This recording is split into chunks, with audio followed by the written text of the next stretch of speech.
Bom dia a todos, feliz sábado. Dia. Nós estamos felizes, né? Porque estamos na presença do nosso Deus. Agradeço desde já, né, o convite para estar abrindo a palavra neste sábado. Que Deus continue abençoando essa igreja de maneira especial, cada família que é representada. Amém? Hoje a nossa pequena mensagem irá ser baseada no livro O Grande Conflito. Né? Esse livro é uma bênção, porque ele traz um resumo, né, da palavra de Deus, que está na palavra de Deus. Né? Às vezes tem coisas aqui que já aconteceram em nossos dias, né?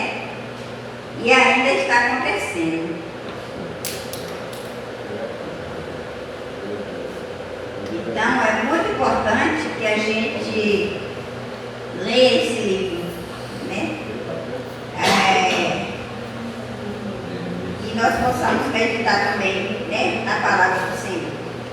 O título da mensagem de hoje está no capítulo 38, que tem o tema O Teste. Né? Quando a gente estava na escola sabatina, o irmão falou sobre um teste, né? Muitas vezes isso lembra o quê? Nossos tempos de escolas, né? Quando a professora dizia amanhã vai ter o teste, e aí a gente tremia na base. E muitas vezes a gente não prestava atenção às explicações dadas, e aí ficava conversando, aquela turma ali no fundinho, ficava ali conversando, rindo, e aí, como é que vai fazer o teste agora?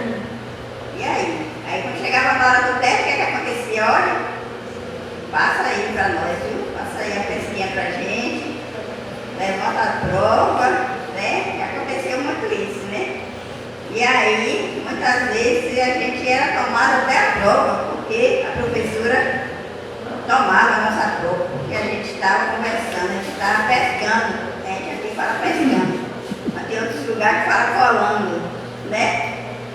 Eu já pesquei muito, não vou mentir, né? Também já dei muita pesca também, né?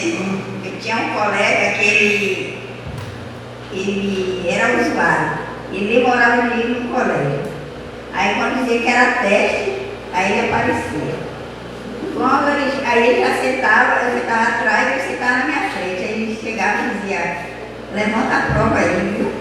Não esquece de levantar a prova, que eu não sei nada. Se você não veio para a escola, como é que você vai saber? Né? Então, era um teste que nós tínhamos que fazer. E na vida espiritual, no nosso cotidiano, não é diferente, né? Todos nós cristãos, especialmente nós adventistas do sétimo dia, passamos por muitos testes, muitas provas, diariamente, né? Muitas vezes nós somos afrontados com essas coisas, né? Com essas realidades, né? Do nosso dia a dia. Às vezes, quando a gente abre as redes sociais, a gente vê muito isso também, né? Muitas pessoas fazendo teste com mendigos, pessoas de rua, pessoas que estão ali vendendo coisas, para testar como é o coração daquela pessoa, se aquela pessoa tem um coração bom, ajudador, né? Muitas vezes eles pedem dinheiro para comprar alimentos, ou se aquela pessoa pode fazer algo por ele naquele momento, né? E há muitas pessoas, alguns, elas não dão importância, mas tem outras pessoas, né, que já são pessoas sensíveis, né? E aí ela, com pouco que tem, elas dividem. E aí naquele depois, né, que ele conversa com aquelas pessoas, ele fala que aquilo ali foi um teste, né? Para ver qual é a decisão que aquela pessoa ia fazer naquele momento. Que decisão ela ia tomar. Se ela iria ajudar ou não, né? Então, hoje nós vamos meditar um pouco aqui na palavra de Deus, no livro de Apocalipse. Então, eu convidar todos para abrir a tua Bíblia em Apocalipse, capítulo 18, verso 1 1, 2 e 4. Vamos ver o que ele diz aqui a palavra.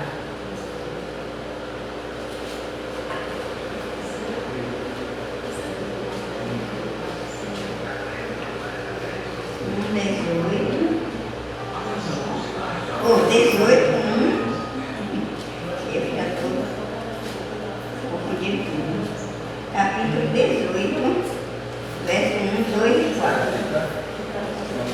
Deixa eu achar aqui.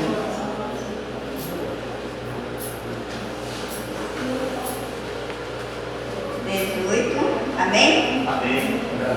Então o que é que nos diz aí? 18, capítulo 18, verso 1, 2. Alguém pode ler? E desceu do céu outro anjo que tinha grande autoridade, e a terra se iluminou com a sua glória. Então exclamou com potente voz dizendo: Caiu, caiu, a grande Babilônia. Ela se tornou morada do demônio, refúgio de toda a espécie de espírito imundo, e esconderijo de todo tipo de ave imunda. E detestava. Agora o 4, não. O 4, ouvi outra voz do céu dizendo: Saiu dela por meu, para que vocês não sejam cúmplices de suas pecados, para que os seus fôlegos não caíram sobre vocês. Amém, né? Então, como nós vimos aí, né? Aqui está falando, que aqui diz: depois disso, viu outro anjo que desceu do céu, né? Ele o quê? Tinha o quê? Tinha grande autoridade. Né?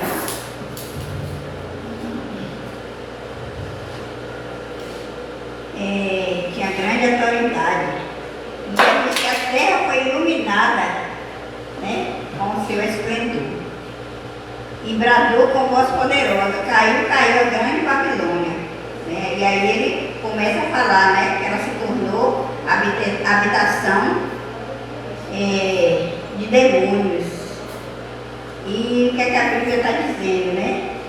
Para quê? Para que a gente não caia nessa cilada, né? Deus ele está nos convidando a sair do meio da grande Babilônia. Aqui diz que essa mensagem descreve uma condição terrível, né? Toda vez que as pessoas rejeitam a verdade, sua mente se torna mais sombria e o seu coração mais obstinado. Elas continuam a passar por cima de um dos 10 mandamentos, que perseguirem, até perseguirem aqueles que consideram santa a lei de Deus, né? Então, aqui nos está nos advertindo, né, sobre a lei de Deus. Rejeitam a Cristo pelo desprezo que demonstra por sua palavra e por seus seguidores. Alguns indivíduos vão dizer que são religiosos, né? Muitas pessoas se dizem religiosas. Quando a gente pergunta: você frequenta alguma igreja? Você faz parte de alguma igreja? Elas falam logo: eu sou religiosa. Eu não vou para a igreja, mas eu estou em comunhão com Deus em minha casa. Na minha casa eu canto, na minha casa eu leio a Bíblia. Então não precisa eu ter uma religião. Mas a religião será um disfarce para os piores males. Como a gente vê, existem muitas religiões, né, que elas distorcem a palavra. Ela tem ensinamentos de demônios, né? Ensinam coisas que só vai trazer destruição, né? A crença no espiritismo abre a porta para doutrinas de demônios. E dessa maneira, anjos maus influenciarão as igrejas. Então, para a gente ter muito cuidado, né? Eu trabalhei muito tempo na casa de uma pessoa espírita. E aí, ela, um dia ela pediu para mim ir lá ajudar ela a dar uma arrumada lá. E sinceramente, irmão, eu ainda não era cristã ainda. E eu fui para lá com medo.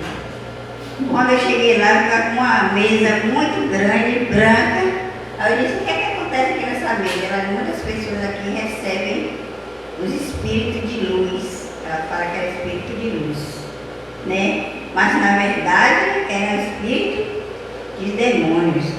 A Bíblia encheu a taça de sua iniquidade e a destruição está prestes a vir. Mesmo assim, Deus ainda tem um povo em Babilônia e precisa chamar para fora esses fiéis. Então Deus ele tem muitos fiéis, né, espalhados nessas religiões, né? Aí às vezes a gente fala assim, não, ali só tem gente perdida.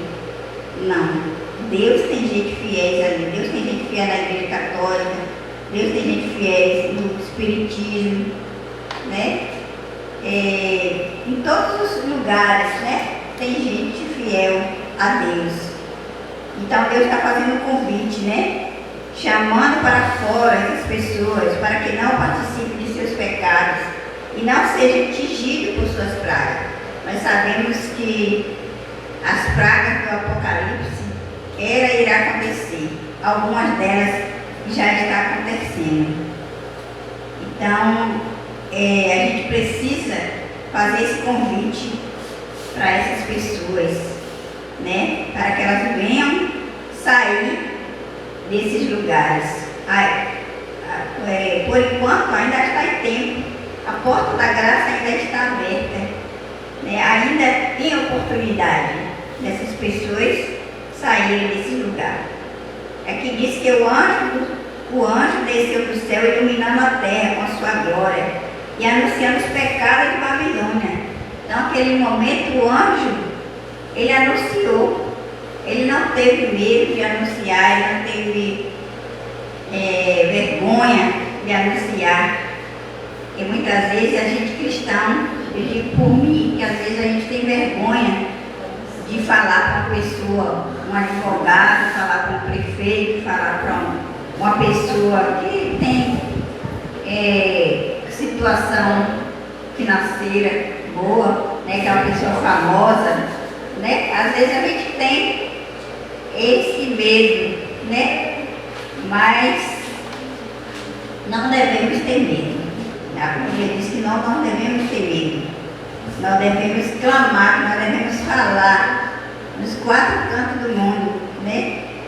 Que Jesus está voltando. Esses dias eu tive um sonho que eu fiquei assim, acordei assim pensativa. Eu sonhando que na metade do céu assim se dividia, uma parte branca e a outra parte vermelha.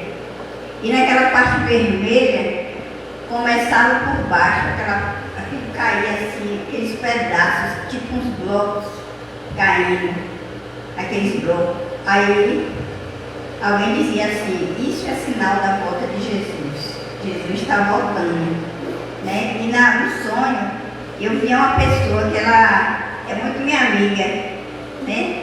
Eu já até tentei fazer estudo bíblico com ela, mas infelizmente ela ainda não deu oportunidade. Mas eu vou orar por ela, eu vou pedir a Deus, para Deus mostrar, né, se for da vontade dele, e eu falar da palavra para ela, que eu senti aquilo ali que Deus estava me pedindo para mim falar para aquela pessoa. Então aqui ó, o alto clamor ecoa, saiam deles vocês como o meu. Esse anúncio é a vida final que se espalha para os habitantes da terra, né? Então, como nós já falamos, né, sobre o teste, agora nós vamos falar um pouco sobre o teste de lealdade, que nós, hoje, né, na escola sabatina, nós vimos um teste de lealdade, né? Nós vimos Isaac, né, obedecendo ao seu pai para ser sacrificado, né? E aí naquele momento ele foi obediente, né? Ele foi obedeceu a palavra, obedeceu a voz do pai dele e foi, né? Abraão, ele passou por esse teste, né? Então, nós vamos ver aqui um pouco sobre esse teste, né? Nós adventistas, nós passamos por esse teste sempre, né? Sobre o sábado. Quem aqui não foi testado com o sábado, né? Eu lembro que quando eu comecei a trabalhar, eu passei, não foi só uma vez, foi várias vezes. E quando eu me converti, meu esposo, ele me expulsou de casa, né? Eu ia me batizar, e aí ele me expulsou de casa, e aí eu fiquei sem saída. E aí foi bem quando eu tinha passado no concurso. E aí aí chegou um pastor lá em casa, levado pelo irmão Josias, e aí ele falou comigo. Eu disse a ele que não podia me batizar porque eu estava trabalhando ainda no sábado. Eu trabalhava no colégio funciona no sábado. E aí ele disse que era para mim deixar meu trabalho, deixar tudo e se batizar, que Deus ia mostrar uma saída. Mas como é que eu ia sair? Você tinha 4 bocas para alimentar. Como eu ia deixar o meu emprego que Deus tinha me dado naquele momento, tinha aberto essa porta? Obrigada. Tinha aberto essa porta para mim, eu tinha pedido a Deus, né? Então eu não poderia deixar esse emprego naquele momento. A única coisa que eu falei para o pastor foi que eu não poderia naquele momento me batizar, mas eu ia procurar um meio, né? Procurar um lugar para trabalhar que eu não trabalhasse no sábado, né? Mas eu não poderia largar o meu emprego naquele momento, né? E a gente vê muito isso acontecer com os adventistas, né? Porque você não pode trabalhar no sábado, então você não pode trabalhar aqui. Então, eu vou dar emprego para outra pessoa, né? Então, isso acontece muito. Aqui diz que ao passo que a observância do falso sábado consiste no compromisso de lealdade com o poder que se opõe a Deus, a guarda do sábado verdadeiro é evidência da lealdade ao Criador. Então, quando a gente se nega a trabalhar no sábado, né? A gente se nega a perder o emprego, a gente se nega a até perder um curso, né? Uma faculdade, para poder guardar o sábado. Nós estamos passando por um teste de lealdade, né? E aqui diz que enquanto um grupo recebe a marca da besta, o outro recebe o selo de Deus.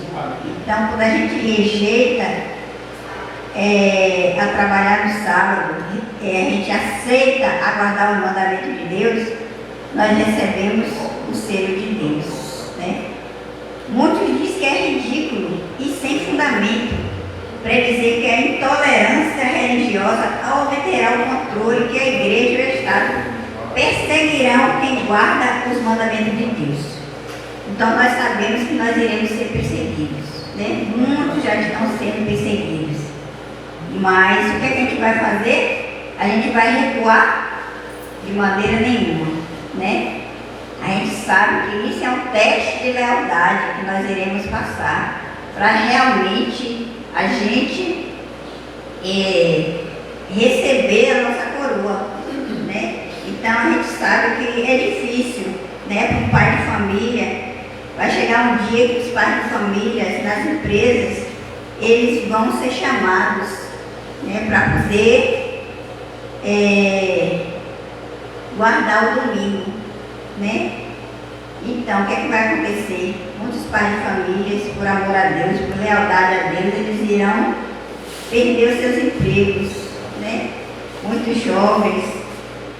Então, a gente sabe disso, mas a gente não deve se preocupar com essas coisas, porque Deus irá prover as nossas necessidades, né? Tem pessoas que dizem: eu tenho medo quando isso acontecer, porque o que é que eu vou fazer?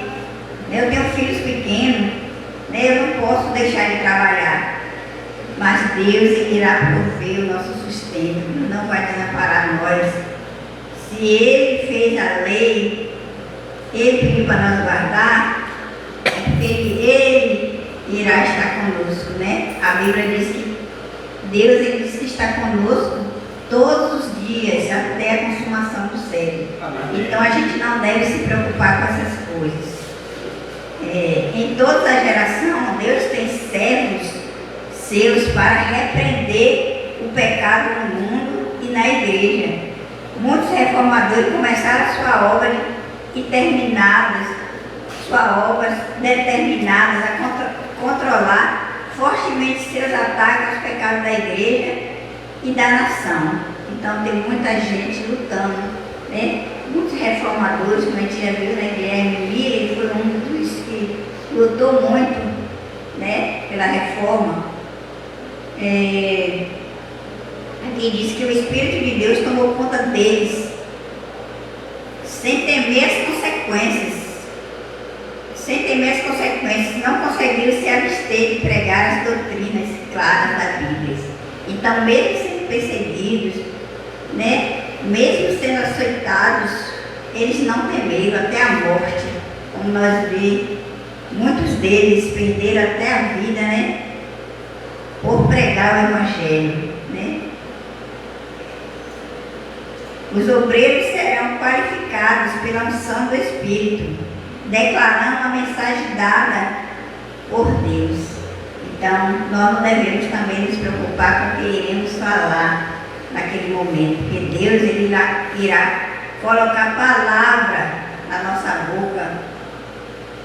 Entretanto, uma vez que muitos exigirão, claro, assim diz o Senhor, os ministros populares incitarão a multidão, amante dos prazeres, a acusar e a perseguir aqueles que proclamam a mensagem, né? Então isso é fato, né?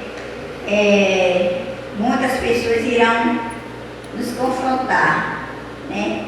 Nos acusar por nós pregar a mensagem. Aqui diz que os acusados perante os tribunais farão uma forte defesa da verdade e alguns que ouvirem serão levados a tomar decisões de guardar os mandamentos de Deus. E desta maneira a luz chegará a milhares que de outra maneira nada ficariam sabendo sobre essas verdades. A obediência a Deus será ameaçada como se fosse rebelião, desculpa, irmão. Então, quando a gente decide obedecer a Deus, para muitas pessoas, nós estamos se rebelando contra Deus. Os pais tratarão os filhos com severidade, né? Muitos filhos serão perseguidos dentro da sua própria casa pelos seus pais. Alguns vão deserdá-los e expulsá-los de casa. Por quê? Porque eles não compactuam com os erros dos seus pais. Gostaria que os irmãos abrissem suas Bíblias em 2 Timóteo, capítulo 3, verso 12. Vamos ver aí o que diz, capítulo 3, verso 12. 2 Timóteo.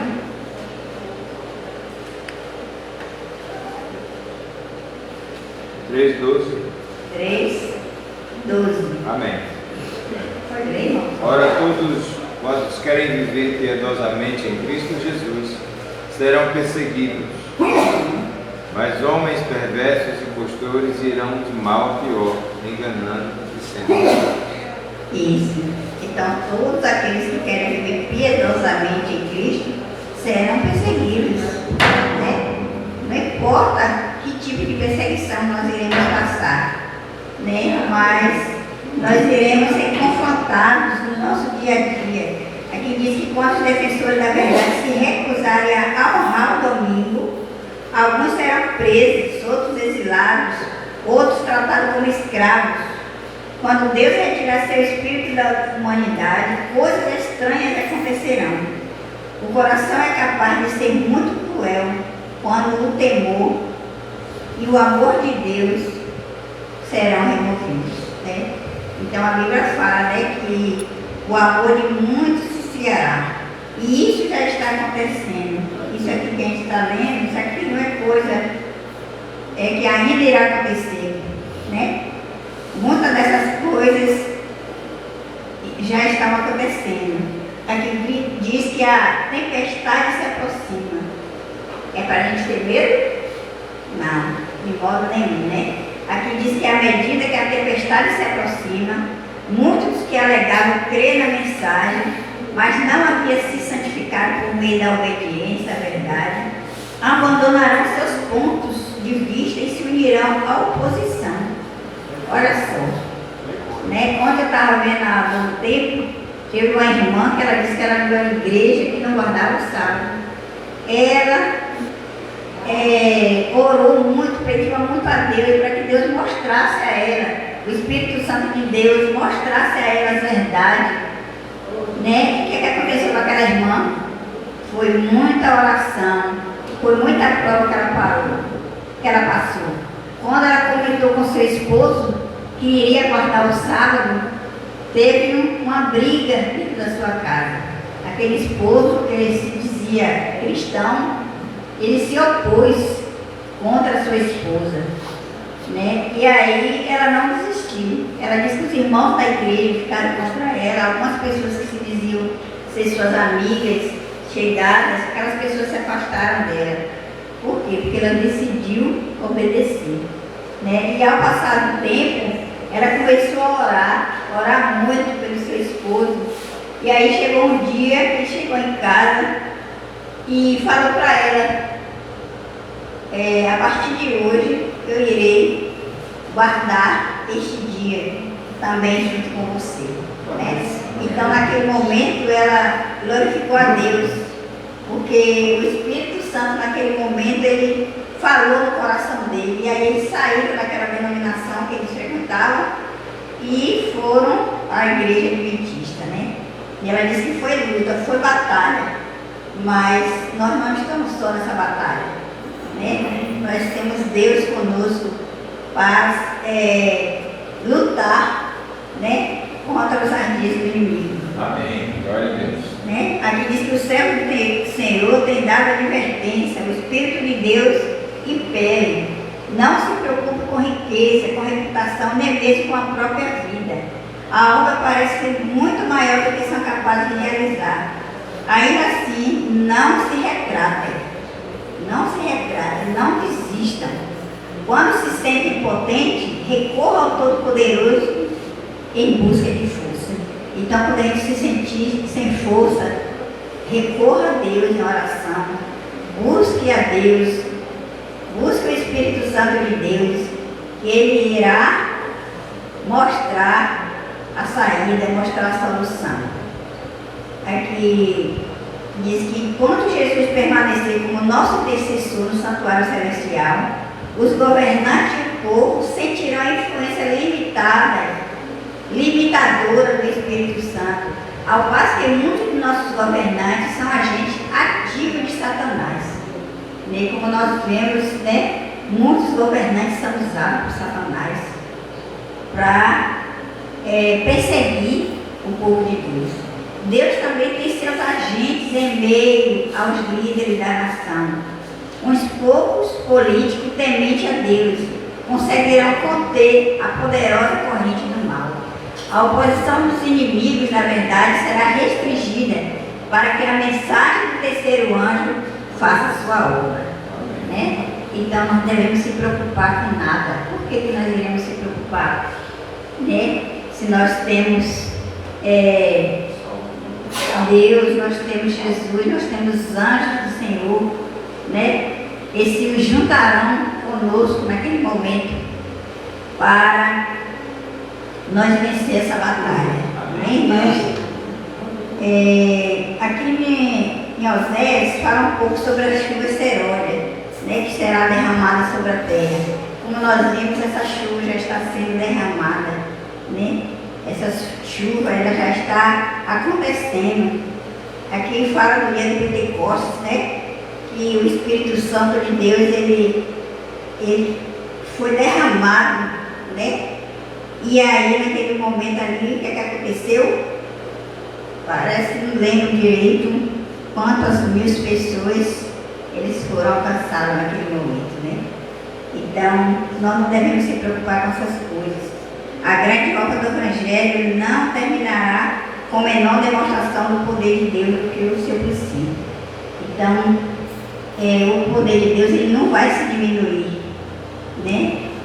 As profecias que se cumpriram com o derramamento da chuva temporal no começo do Evangelho se cumprirão novamente com a chuva serôdia em seu encerramento. Esses serão os tempos de descanso, né? Então o apóstolo Pedro ele falava do tempo de descanso, do tempo de refrigério, né? Que está em Atos 3, 19 e 20. Não precisa os irmãos ler agora, se quiserem ler depois. Atos 3, 19 e 20. Então esse tempo vai chegar. Aí quando as pessoas acharem que está tudo bem, né? Aí as coisas irão acontecer.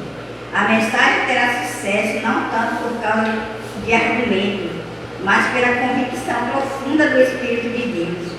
Os argumentos já têm sido apresentados, as publicações exercidas sua influência. Satanás, porém, tem impedido muitos de compreender a verdade por completo.